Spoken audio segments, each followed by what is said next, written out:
जय हिंद दोस्तों। स्वागत है आपके अपने चैनल एग्ज़ाम डोज में। आज हम बात करने जा रहे हैं एसएससी सीजीएल 2022 की कि आपको कौन कौन से डॉक्यूमेंट रिक्वायर्ड रहेंगे, है ना, कि कौन कौन से डॉक्यूमेंट रिक्वायर्ड है। और उसके अलावा आपका जो मतलब रिजल्ट जो है आपका कब तक आ सकता है ना। तो कौन कौन से डॉक्यूमेंट आप पहले बनवा के रख लीजिए, नहीं तो फिर बाद में जब इस बार का रिजल्ट आ जाएगा तो तुरंत आप लोगों का डॉक्यूमेंट वेरिफिकेशन स्टार्ट हो जाएगा, है ना। तो इसलिए इस वीडियो में मैं आपको जो ये बताने जा रहा हूँ कि आप फटाफट वो जो भी आपके पास अगर डॉक्यूमेंट नहीं है तो बना के रख लीजिए। ठीक। तो चलिए मैं आपको इस वीडियो में बताने जा रहा हूँ। और हम इस वीडियो में बात करेंगे एसएससी सीजीएल 2023 के बारे में भी, है ना, कि आपका फॉर्म वॉर्म स्टार्ट हो गए हैं उसके। और आपने तो उसको फॉर्म भी भर भी दिया होगा, सीएचएसएल के भी फॉर्म आ चुके हैं, आप उसको भी भर दीजिए। ठीक। तो चलिए हम बात करते हैं आगे। तो सबसे पहले तो जो डॉक्यूमेंट रिक्वायर वगैरह होते हैं कि क्या क्या चाहिए होते हैं डॉक्यूमेंट में। तो सबसे पहले तो आपका डेट ऑफ बर्थ के लिए मांगते हैं। तो डेट ऑफ बर्थ के लिए आपका 10th 12th की मार्कशीट जो होती है ना, वो होती है आपके लिए। ठीक। डेट ऑफ बर्थ के लिए 10th 12th की जो मार्कशीट होगी आपकी वो हो जाएगी। Whether approved in DEC cast education through distant mode. ठीक। Whether document support date of birth के लिए। ठीक। Whenever passes essential qualification within the stipulated date. ठीक है, मतलब जो उन्होंने डेट दी है, क्रूशियल डेट है, उस डेट में आपका पासिंग ईयर होना चाहिए। ठीक। उसके अलावा वेदर डॉक्यूमेंट सपोर्ट कास्ट। ठीक है, तो यस था, कास्ट सर्टिफिकेट जो है आपका होना चाहिए।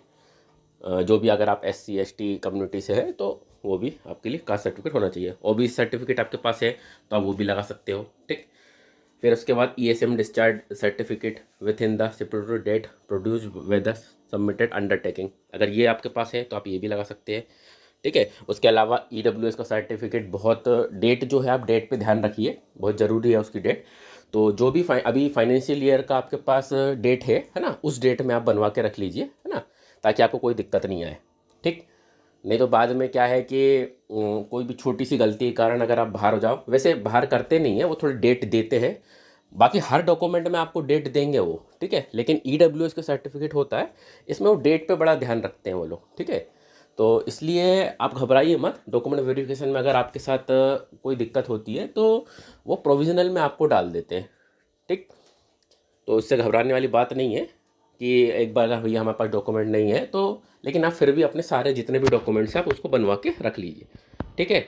तो आपको क्या क्या ध्यान रखना है, आपका 10th 12th की मार्कशीट जो है, जो आपकी 10th की मार्कशीट है, जो आपकी 12th की मार्कशीट है। ठीक है। उसके अलावा आपका ग्रेजुएशन की सारी मार्कशीट रख लेना, कास्ट सर्टिफिकेट रख लेना आपके। ठीक है। फिर ओबीसी वाला सर्टिफिकेट होगा, EWS का सर्टिफिकेट होगा। ठीक। ये सारी चीज़ें आपको बनवा के रखनी है। ठीक है। और इसके अलावा तो बाकी कुछ ऐसा खास लगता नहीं है। फिर आपका आधार कार्ड रहेगा, है ना, आधार कार्ड रहेगा, आपका आधार कार्ड रहेगा। ठीक है। और बस अभी तो इतनी चीज़ें हैं जो आपको लगेगी। और जो भी आपके पास जो रिसेंट की जो फ़ोटो होगी बस वही लगेगा उसमें। ठीक है। तो चलिए आगे बढ़ते हैं। तो ये देख लीजिए इस वीडियो में सबसे पहले हम बात करने जा रहे हैं कि जो आपकी जो 2023 का एसएससी सीजीएल का है, उसकी लास्ट डेट जो ऑनलाइन फ़ी पेमेंट की थी 5 मई की थी। ठीक है। Last date of time of generation of offline challan की 5 मई थी। लास्ट डेट ऑफ आपका, sorry, last date of payment through challan की 6 मई थी, वर्किंग आवर। ठीक है। और date of window application form correction की आज 10 मई टू 11 मई से, आज से जो है आपका जो है मतलब 10 मई से 11 मई, मतलब यानी आपका 11 मई से स्टार्ट हो गया है। ठीक है। तो यानी कि आज आपका लास्ट डे है, तो आपको जो भी करेक्शन करना हो तो आप इसमें करेक्शन करा सकते हैं। ठीक है। चलिए आगे चलते हैं। देखिए एसएससी सीजीएल 2022 में जैसे कि आप अपने रैंक आईक्यू के जो आपका डाटा है ना, तो कि आपके पास जो रैंक आईक्यू का डाटा है कि आपको कौन सी पोस्ट इस बार मिल सकती है। तो ऐसे आप अपनी रैंक के अनुसार आप देख लीजिए इसमें कि लगभग आपको ये एक्सपेक्टेड कट ऑफ रहेगा लगभग, है ना, कि इतना रहे तो आपको कोई ना कोई पोस्ट आपको मिल जाएगी। तो चलिए हम बात करते हैं आगे। तो ये देखिए सबसे पहले तो आप जान लेते हैं, आप सबको पता ही है, ये तो कई बार आपको बता चुके हैं कि 2 मार्च की जो शिफ्ट थी उसमें 3 से 5 मार्क्स का, ये 5 मार्क्स मान लो, है ना, ये आपका 3 से 5 मार्क्स का वेरिएशन आ जाएगा। ठीक है। इसमें 3 से जो 5 मार्क्स रहेंगे आपका, इसमें वेरिएशन आ जाएगा। ठीक। और जो 3 मार्च की रहेगी उसमें 9 मार्क्स का वेरिएशन, ये काफ़ी टफ शिफ्ट थी, तो इसमें आपका 9 मार्च का एक वेरिएशन आने के पूरे चांस है। ठीक है। और आपका जो 6 मार्च है, 6 मार्च में 7 मार्क्स का, और 7 मार्च है उसमें 5 मार्क्स का आपका वेरिएशन आएगा नॉर्मलाइजेशन में। ठीक है। चलिए ये देख लीजिए, रैंक आईक्यू का डाटा है। इसमें 340 प्लस मार्क्स वाले जो 85 बच्चे हैं, 330 प्लस मार्क्स वाले 480 बच्चे हैं, और जो आपका 320 प्लस मार्क्स वाले जो बच्चे हैं 1630 बच्चे हैं, 310 प्लस मार्क्स वाले आपके 5000 बच्चे हैं, 300 प्लस मार्क्स वाले 9900 बच्चे हैं, 290 प्लस के लिए 16700 बच्चे हैं, और 280 प्लस के लिए जो आपके हैं 24800 बच्चे हैं। तो ये इतने बच्चे हैं। ठीक है। और 270 के लिए 33600 बच्चे हैं। ठीक है। तो आप अपनी रैंक के अनुसार आप देख सकते हैं कि आप कहाँ पे स्टैंड कर रहे हैं अभी।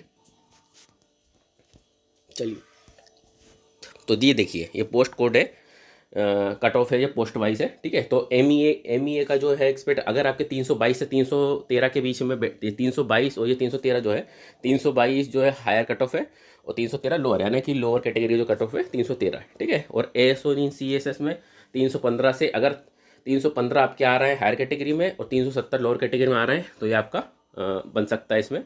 और इंस्पेक्टर जीएसटी के लिए 300 से 295 के बीच में, और 2400 ग्रेड पे के लिए 260 रहेगा हायर कैटेगरी के लिए, और लोअर के लिए 220 रहेगा, और 2800 ग्रेड पे के लिए 280 के समथिंग रहेगा, और लोअर कैटेगरी 235, और 4200 ग्रेड पे के लिए आपका 300 से 265 के बीच यहाँ पे हायर कैटेगरी के लिए, और 265 जो है आपका लोअर कैटेगरी के लिए आपका रहने वाला है। ठीक है। चलिए तो कट ऑफ जो है ये पोस्ट वाइज है, ये भी टैक्स असिस्टेंट का है, और जनरल के लिए 265, ओबीसी के लिए 260, ईडब्ल्यूएस के लिए 255, एससी के लिए 235, एसटी के लिए 230, और वही पीएसए की बात करेंगे तो जनरल में 260, ओबीसी में 255, ईडब्ल्यूएस में 250, एससी में 230, एसटी में 220। ठीक है। चलिए तो अब हम बात करने जा रहे हैं, कि एसएससी सीजीएल जो है उसका रिजल्ट जो कब तक आ सकता है। जहाँ तक अब मेरे हिसाब से मेरे को लगता है कि एक्सपेक्टेड जो है बिफोर 20 मई तक आपका जो है रिजल्ट आ जाएगा। ठीक है। और लगभग जो आपकी फाइनल पोस्टिंग रहेगी वो लगभग जुलाई से अगस्त के बीच में हो जाएगी। तो ये सारी प्रोसेस, जैसे कि मई में रिजल्ट आता है तो लगभग 2 महीने आपको एटलीस्ट लगेंगे सारी प्रोसेस करने के लिए। डिपार्टमेंटल आपका डीवी कराएगा इस बार डायरेक्ट। ठीक है। तो हो सकता है कि मतलब सारी प्रोसेस आपकी इस बार फटाफट हो। ठीक है। तो इस बार क्या मिशन मोड पे काम चल रहा है ना, तो इसलिए सारी चीज़ें फटाफट हो जाएंगी इस बार। तो इसलिए आप फाइनल पोस्टिंग आप मान के चल सकते हैं कि जुलाई अगस्त तक आपकी पोस्टिंग हो जाएगी। ठीक है।